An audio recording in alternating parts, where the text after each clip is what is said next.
Hey friends, welcome back to the Finding Joy in Your Home podcast. I am your host, Jami Balmet. Welcome to season 3, episode number 8. Today I'm talking about the 10 books that have had the most impact on me as a homemaker. There's probably other books that I could add here, but I went for a diverse range of a lot of different topics. So this is gonna be fun. When I start talking about books, I could have probably added 30 books to this list. So I kept it short, I kept it concise for you guys, and we're gonna run through these because I've got some great ones. If you are watching on YouTube, then make sure you open up the comment down below or like the description so that you can find all the links for these. And if you're listening to the audio podcast, go to findingjoyinyourhome.com and you can go to season 3, episode 8, where you can find all of the links for these.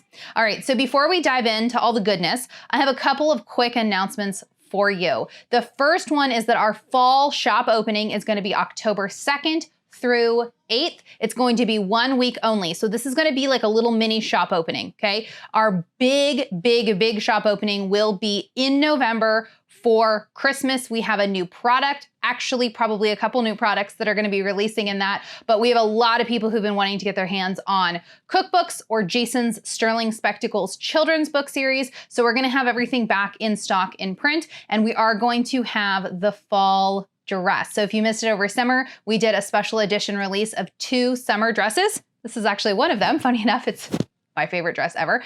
This was from our summer launch. We're gonna have 2 new dresses that are gonna be featured in this fall launch. So the orders are only gonna be available for 1 week, October 2nd through 8th. So make sure you set a reminder for then. I'll send out lots of emails, but make sure you got a reminder going on. And then our next round of our 14-day meal plan bootcamp is starting up October 2nd. So we've got registration going on right now. Go to findingjoyshop.com, findingjoyshop.com, where you can sign up and register for our 14-day meal plan bootcamp.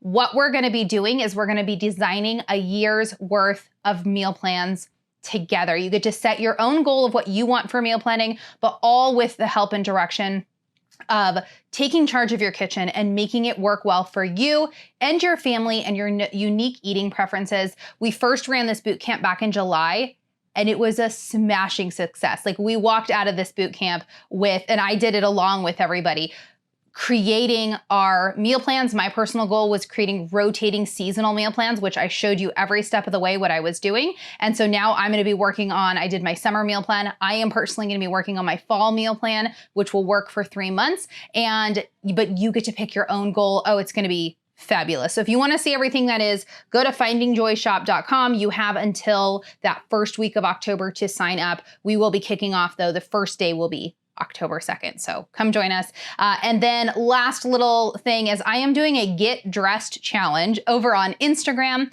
So you can find me, you can find a link down below. But I'm gonna do a Get Dressed challenge where we're just gonna be encouraging each other to get dressed for the day. If you're struggling with that, I think my #1 greatest secret to productivity as a work at home homeschooling family is to get dressed first thing in the morning. And that might sound like the simplest thing ever, but man, does it make a huge difference. And this is something I've been doing the last couple of years. And so on Instagram, we're gonna be working through that. I have like a channel on Instagram where we can join all together, or you can join in our community at findingjoycommunity.com. It's gonna be fun, and we're gonna dive in with that. Okay, so let's get to the episode now. 10 books that have had the most impact on me as a homemaker. These are in no particular order other than this was my brain dump as I was going through these. So #1 is, this is an oldie but a goodie, Say Goodbye to Survival Mode by Crystal Paine. I read this book. Let me see, when did this book come out? Because I read this book a long time ago, I think before I had kids. Let's see when this came out.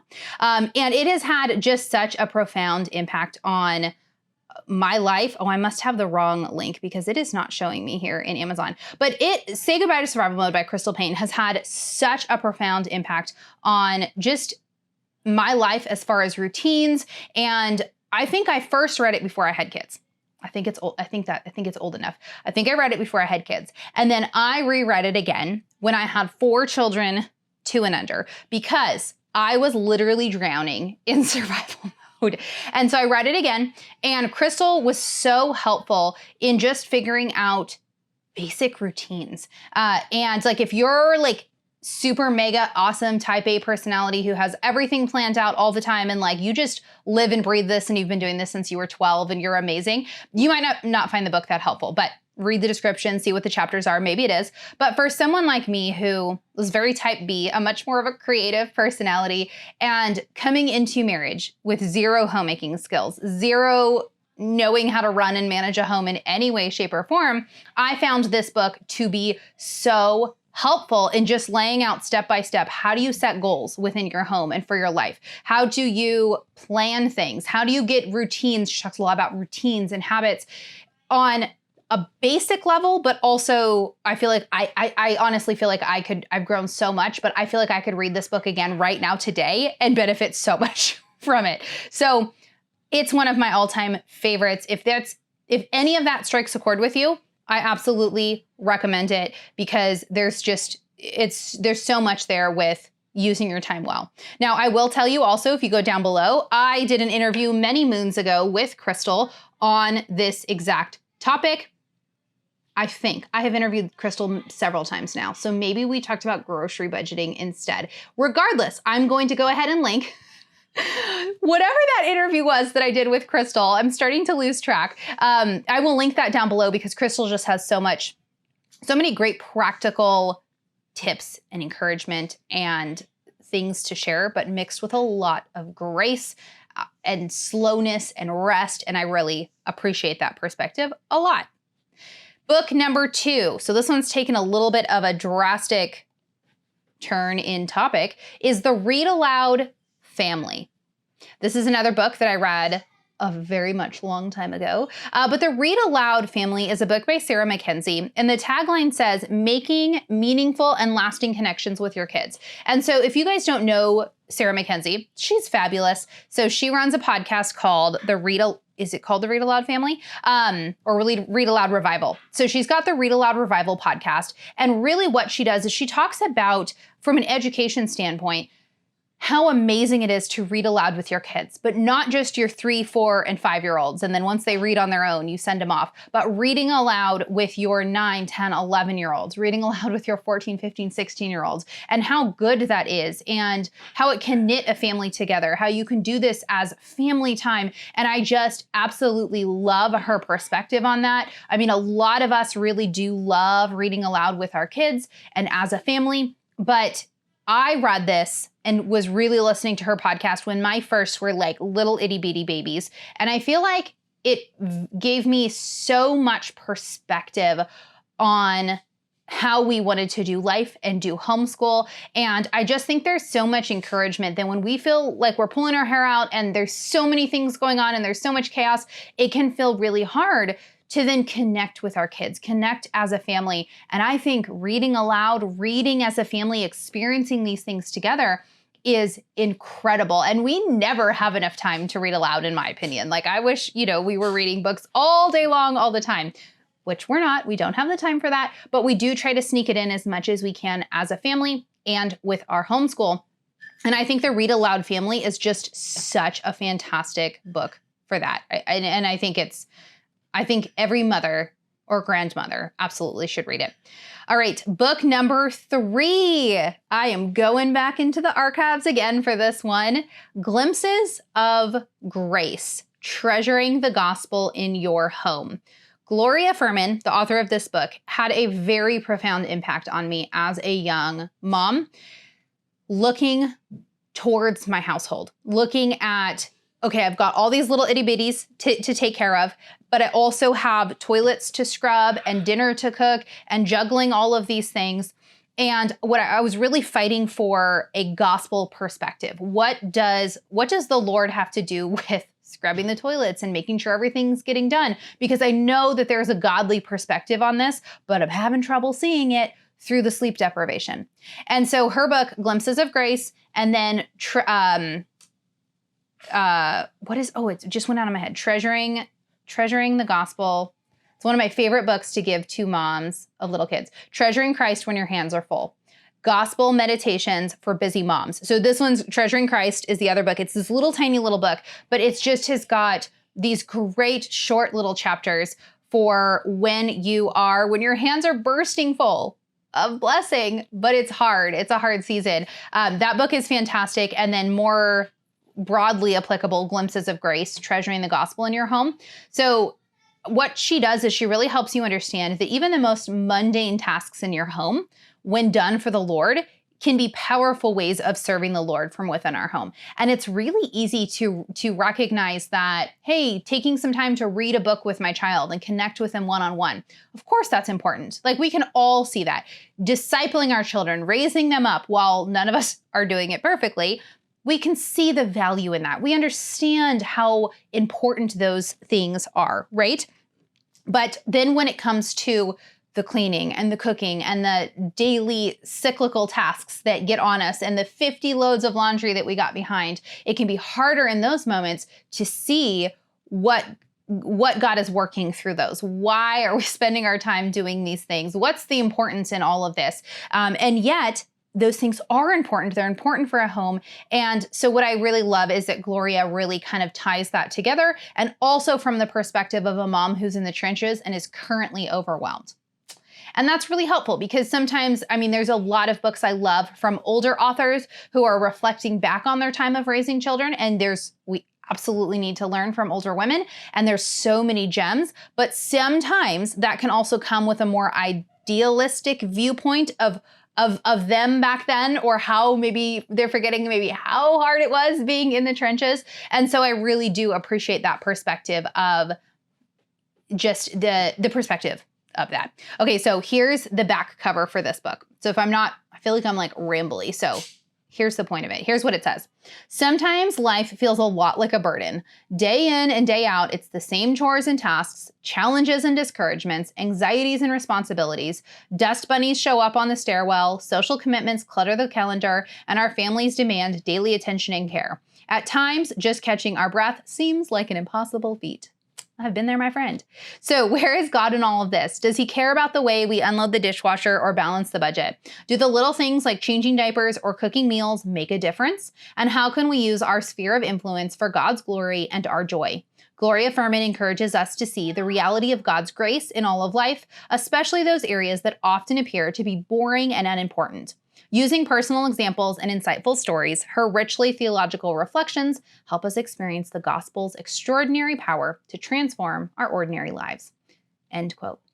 So it's great. And it's not for moms who are thinking, that sounds great, but I'm so overwhelmed.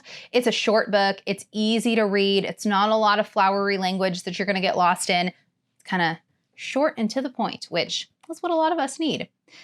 All right, number 4. This is kind of the opposite suggestion. So if Gloria Furman's books are there to reach out a helping hand when you're kind of drowning in that season, I would say this next book is maybe a little bit for a different season of life.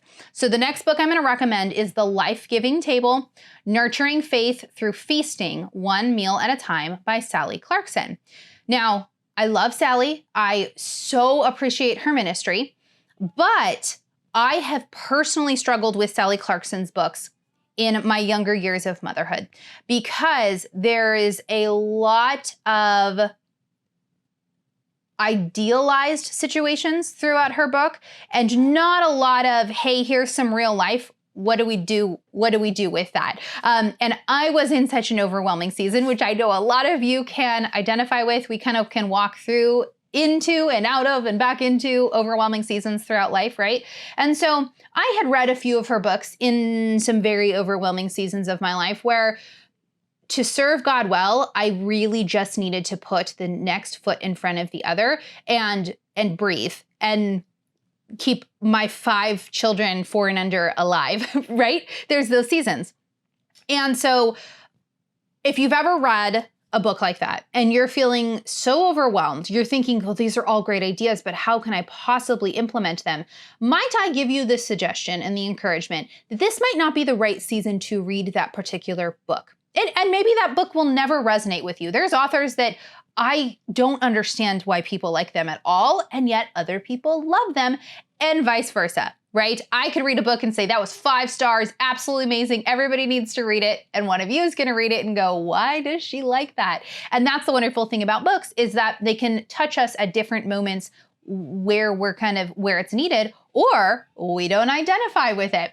So I really do want to encourage you with whatever books you're reading, that if you are really feeling in one of those seasons like, hey, this is a great idea, this sounds really cool, but I am drowning, this is not adding more peace to my life at the moment, set it down. Set it down and walk away. You can pick it up for another season maybe.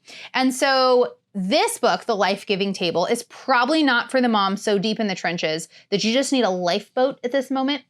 Might I recommend Gloria's book I just talked about, or Say Goodbye to Survival Mode? Those are some good ones maybe to walk through. But this is for the mom walking into a different season. And I feel like I'm walking into this season. I feel like I've had a lot of overwhelming moments this year. I've had a lot of stress. There's a lot juggling. And yet I also have walked out of this season now of only little kids. And it's very different. It's a very different season. And I am realizing I've got a little bit more room to breathe to kind of cultivate our home around food. And I mean, what you guys, a lot of you know me from now is baking school with Jami and my cookbooks and all of this that I do. And that, while I have been baking and learning how to cook for my family for years, this true food ministry in my home has only been the last couple of years. When I had all babies in the home, it was all hands on deck. We were getting whatever we could get down for dinner. I was not teaching you guys how to cook because I was learning how to cook, right? That was a whole different season. And yes, there's absolutely times, even in those overwhelming seasons, where we can take a little bit of extra effort, where we can minister to our family through food. But a lot of it was, I was ministering to my family by keeping everybody alive, and we had dinner and we got to bedtime and praise the Lord, right? And so now I feel like I'm in a season that is different. And so the Life-Giving Table has a lot of really great suggestions for hospitality, and especially hospitality to your family. So one of the suggestions, I think it was in this book, it might have been in one of her others, Sally's talking about how they had a season in life where the church that they were attending started a lot later. I don't remember what it was, like 10 a.m. or something. And so I was first reading this book when I had all babies at home, like 5 babies. 4 and under. And I'm picturing the Sunday morning absolute mad dash of getting out the door, getting to church. And in her book, she's talking about how they would make really slow Sunday mornings and how that was their morning to do like a feast, to like make all these fun things. And she would do homemade cinnamon rolls or whatever it is. I'm probably butchering the memory of what she wrote. And it was just this beautiful time on the Lord's Day. And I mean, she's painting this gorgeous picture. It's not wrong at all. That's wonderful. And yet I was reading it in a season of life where I'm like, are you kidding me? Last week we got to church and my son didn't have shoes. You know, just going through that season where you're like, I cannot identify with what that looks like at all. Now I'm in a season, I'm not going to say my days are easy, but they're a lot less physically demanding than they were when my kids were babies. And so our Sunday mornings are really not that stressful. The 5 older kids all get themselves dressed. They can make breakfast. Like there's this flow that while we're not at the point of making this huge feast, getting out the door by 8:30, there's a difference. There's a different season. So with homemaking, with looking for homemaking resources, with the books that you're taking in, even the podcasts, recognize that people are in different seasons. There's different capacities at different times for things. And this might be something that you're ready to implement. And that's what we've been doing in our family the last 2 years. We've been implementing some more of this stuff more, getting more regular weekly traditions going. But there's been a time in my life, and there very well might be a time again in my life where some of that has to take a back seat while you're getting through your days. So I do want to encourage you in that. All right, so I also do have a wonderful interview with Sally Clarkson. I've interviewed her 2 or 3 times in the past, so I will link to those as well. And one of the times we did talk about this book and this concept. And in fact, because I was in a more overwhelming season, the questions that I asked Sally were coming more from that direction. And I actually loved my chat with her because she really was able to speak to that and get to the heart of what it means to serve our family with food and with hospitality. And so I feel like it was a really great conversation. So if you're feeling a little overwhelmed, but you kind of want to do some of that stuff, that episode that I will link to below is a good one to check out.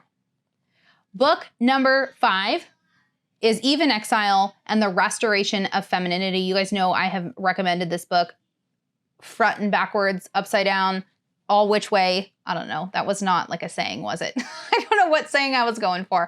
But I have recommended it all over because I just think it's a fabulous, fabulous resource. It traces not only the history of feminism and how damaging it has been to our view of the home and the work we do inside the home, but it also dissects what was wrong with like the 1950s housewife ideal.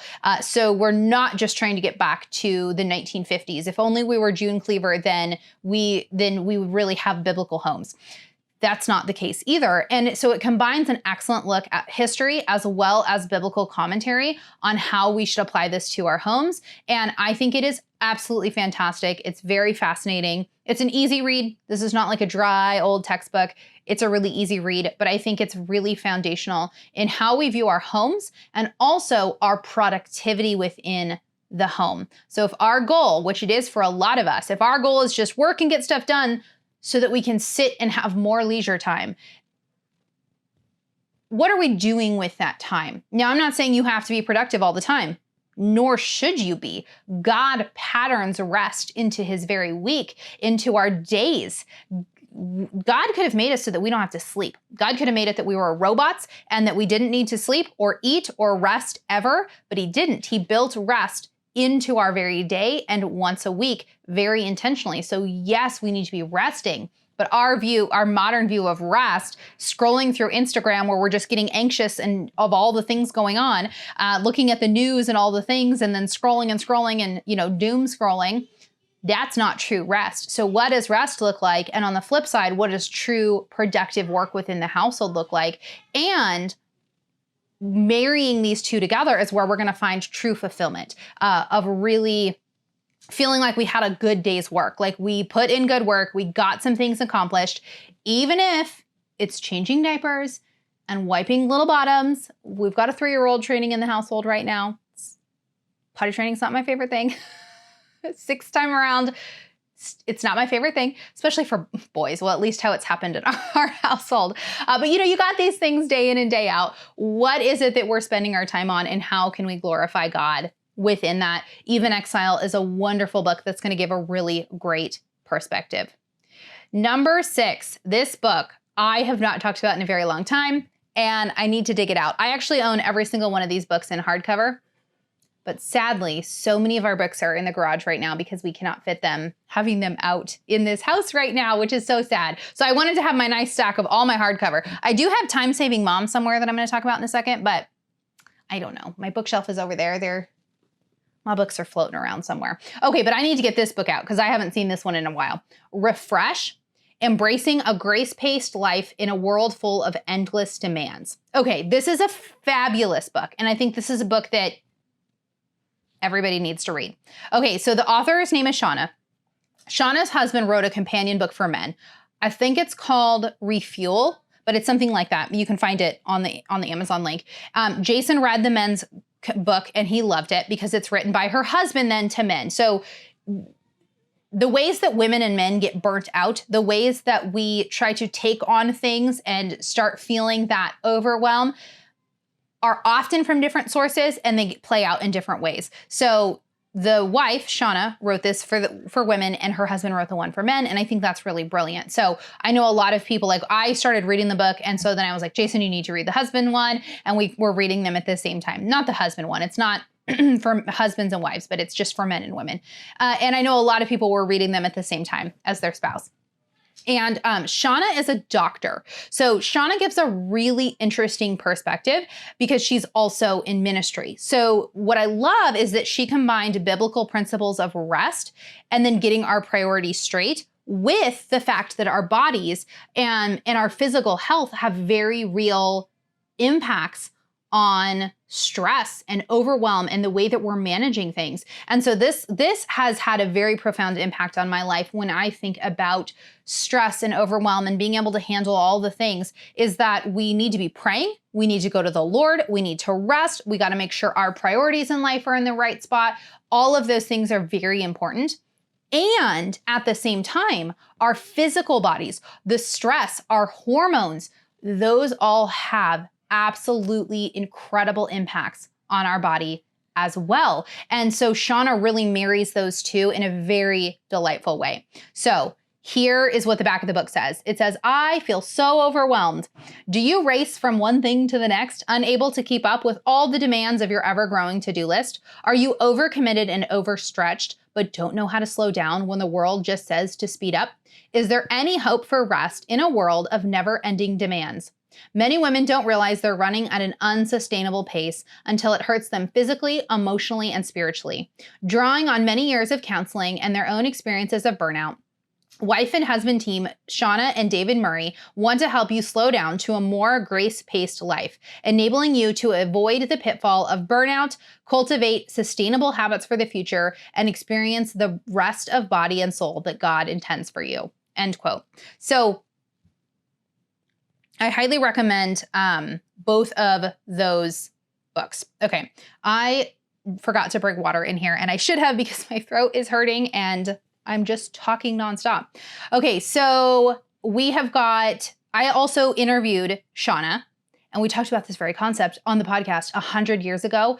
It was so good. So I'm going to link to that one as well. After this episode, you're going to have so many books and so many podcast resources to listen to. So you're welcome. If you're bored this week, here's some great resources. All right, number 7, we've got 4 more. Number 7 is The Time-Saving Mom by Crystal Paine. My sweet friend Crystal has taken up 2 spots on this top 10 list because she's awesome.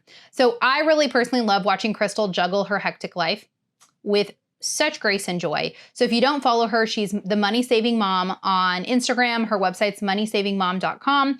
And she is very awesome because, yeah, she shares money saving tips and all this, but she also shares her weekly life.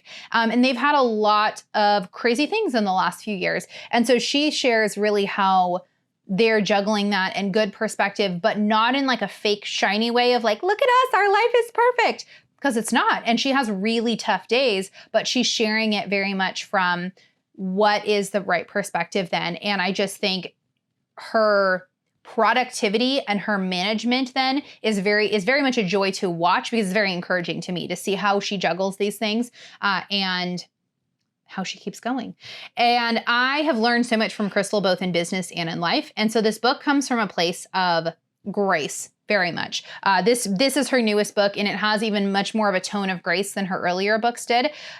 So it's grace and not hustle, but also it's got some really fantastic tips for getting organized. It's not like this mind-blowing like new systems to set up. It's just a lot of really good reminders of setting up clear priorities, making sure we're having time for the right things. So it kind of covers similar things as Say Goodbye to Survival Mode, but they're absolutely books that are meant to both be read. It's not like an updated version of that. They cover very different things.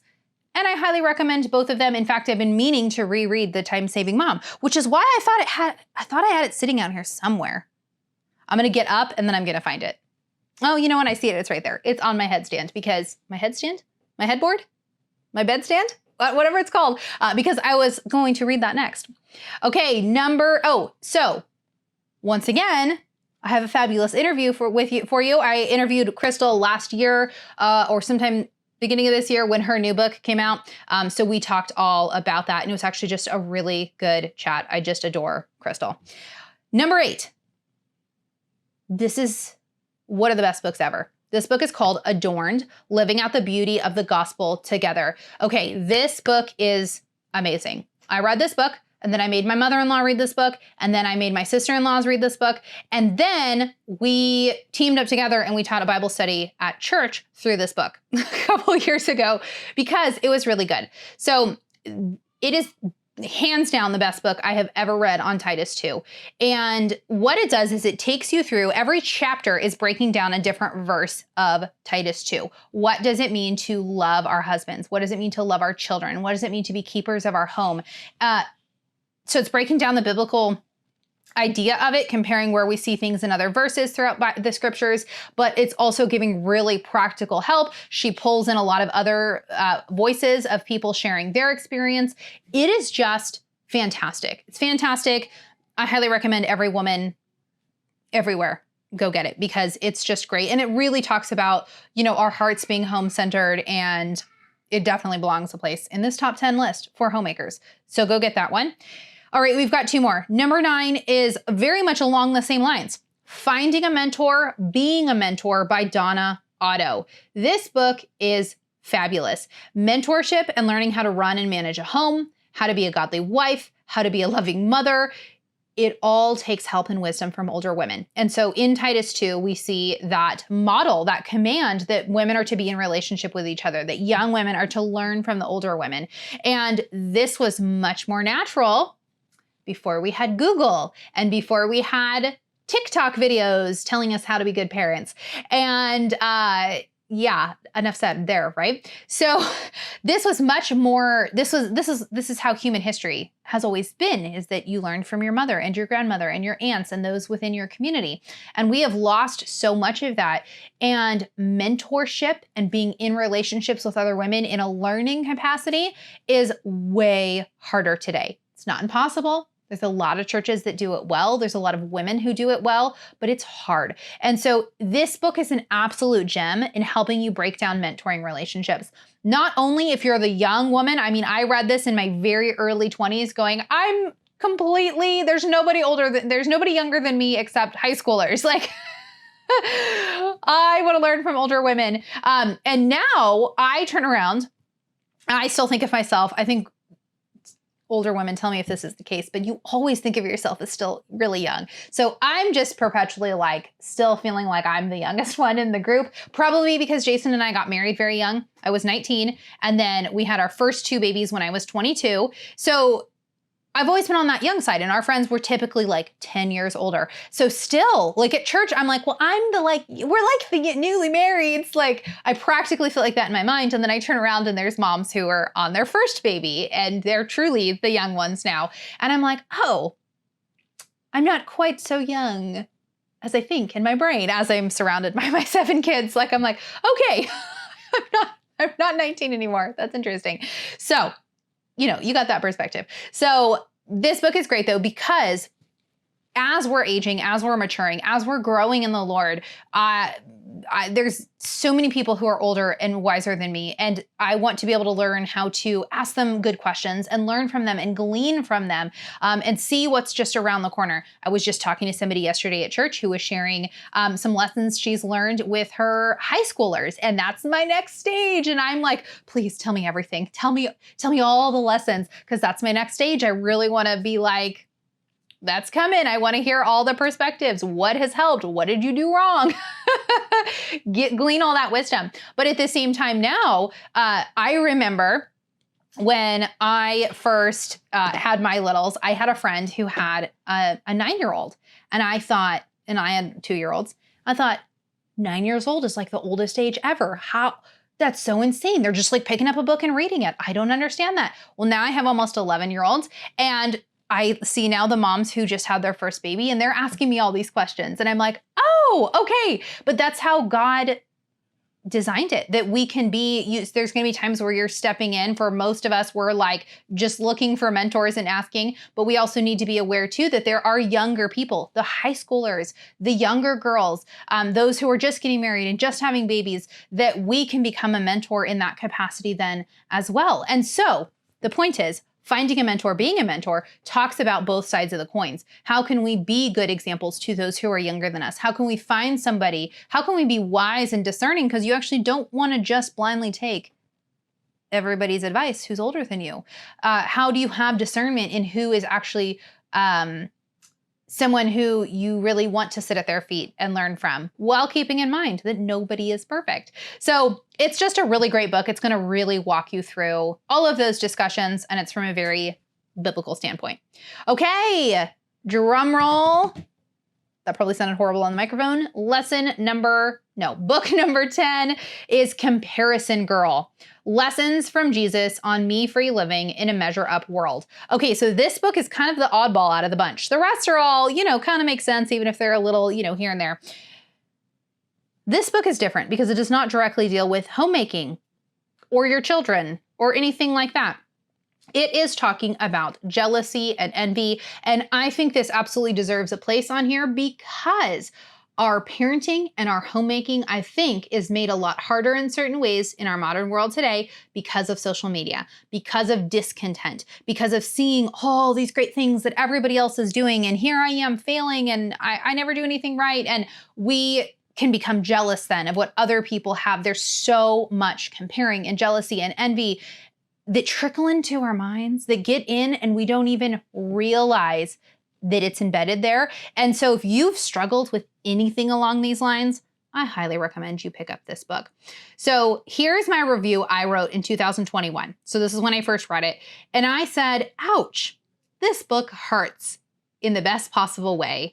I don't often think of myself as someone who struggles with jealousy. I don't often struggle with envy over cars or houses or other people's vacations, but Shannon dug deep into the other ways we compare, are prideful, and struggle. It dug into my heart and has been impactful on me already. Every woman needs to read this ASAP, whether you struggle with more classic jealousy or you think that maybe you don't.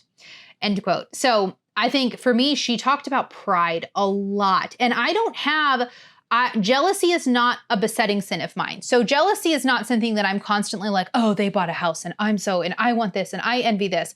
I for sure can have jealousy. But I know I have friends who jealousy is really a dominating force in their life. They really, really are struggling with it. So because of that, I thought, well, I don't really struggle with this, but I had a lot of people recommending this book and I'm like, okay, I'll read it also because I like to be able to review books for you guys. And so I read it and it was like a punch in the heart with how much she was talking about tying in pride, how we're being prideful, and pride ties in so much with envy and jealousy. And it's not just that, but it's then comparing ourselves to others. And when you feel worse, and I mean, she tears you apart in this book. And it hurts a little bit and you finish it and you go, that was really good. I needed that. So if you need a little punch, it's a good one. But no, I really do recommend it because there's just so many great biblical takeaways from this that really, I mean, we all could use with our pride being knocked down a couple of pegs or a lot of pegs. And so this is one, again, I'm going through this list thinking, I really need to reread that book. So I need to find what box Comparison Girl and Refreshed are in. Okay, so as we wrap this up, I just want to give you a 2-minute encouragement in reading. So we've done I have lots and lots of podcasts. Yeah, I will link to a couple of them if I remember it. I have a lot of podcasts on finding time to read. And this is something that I get asked a ton is, Jami, how do you find the time to read with 7 kids and you're homeschooling? And I get it, because when I get out of the habit of reading, it's very difficult to get back in. So I try not to ever, as soon as I finish a book, I pick the next one up because it really is this like weird momentum that you got to keep going. But I do have a couple of encouragements for you. The first one is set a very modest, simple goal and read 1 book a month. So most of these books on this list, you're going to average about 7 to 10 chapters. So if you made a goal, you're going to read Comparison Girl in 1 month. Probably has about 10 chapters. So you're going to read it over 1 month. You're going to read 1 chapter just 10 days throughout that month. And believe me, in these nonfiction books, a chapter is going to take you maybe 10 or 15 minutes. So 10 or 15 minutes, 10 days out of the month, and you can read a whole book. You could read 5 minutes every day, however you want to do it. But when you really start working through a lot of these books, you realize these are not books that are going to take you 50 hours, but it's the momentum to just pick up the book and start reading that's the hard part. Now, today with audiobooks, you have so many more options to listen to these books as well. Every time I'm in the car, driving around, or I'm working on dishes, I'm working in the evening, folding laundry, I have got an audiobook going. So you're listening right now. You're listening to this podcast. You could have an audiobook on. So I want to encourage you that if you want to read more, which I think is such a fantastic goal, it can start really small. Set a goal. And what a goal is going to do is it's going to help you because you're going to go, okay, I've got a goal for October that I'm going to read a book. And then it's October 20th and you've only read 1 or 2 chapters. And you're like, okay, well, I have 11 days. That is so motivating to be like, I'm just going to pick it up each day and I'm going to read a little bit, and you really can move through. My second suggestion for you is if you're like, I just really want to read more and I keep forgetting, I never pick it up, I get to the end of the day and I'm too tired. Okay, Here's my weird suggestion that I've heard from so many people who are like, Jami, it works. Pick up your latest book. You're gonna pick up Time Saving Mom. So you're gonna pick it up, and in the morning, so you're gonna carry it with you. So if you're leaving for work, if you're going out of the house, you would throw it in your purse.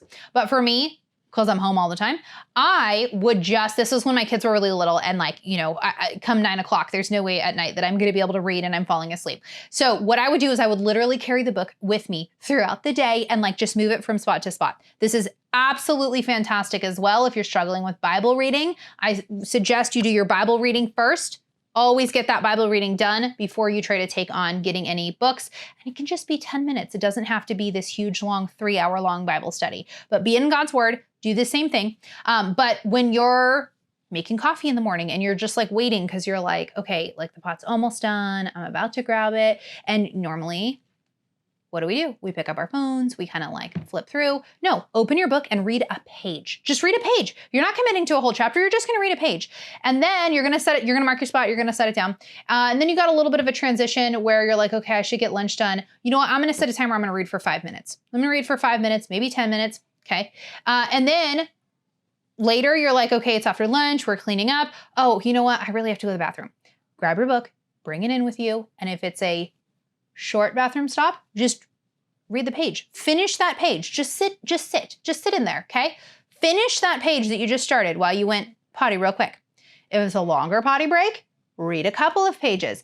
Don't be on your phone, and literally, like, every time you go pee, just read a page. Just do that, and you will move through books. It's really just about starting to get that into the habit and get that momentum going. And you're actually going to move through some books that way, especially if you're like, I can never find any time. Every time you go pee, read a page, and you're gonna read a book in a month. I absolutely guarantee you're gonna read like 3 books in a month if you drink a lot of water like I do. But you will move through some books. So start simple. If you're like, I really wanna read, I really wanna find this encouragement, start ticking it into little tiny pockets here and there. Before you know it, you're gonna be a reader, and you're gonna find some pockets, you're gonna find some times. All right, ladies. Well, thank you so much for joining me in this. Hopefully you had some fun with me as we were kind of chatty and goofy today, looking through these 10 books. I have got some really fabulous podcast episodes. I've got a great interview coming up. So make sure if you're watching on YouTube that you subscribe to my channel so you never miss any future podcast episodes. We also have our baking school with Jami here on YouTube, which is where we do a baking class every single week where you get to bake a recipe with me. You get free access to the recipe, the whole shebang, which is awesome. And if you're watching this or listening to this rather on audio, then don't forget to hit subscribe in whatever podcast player you are listening to. All right, ladies, thank you so much for joining us today. We'll see you back here next week for the next episode.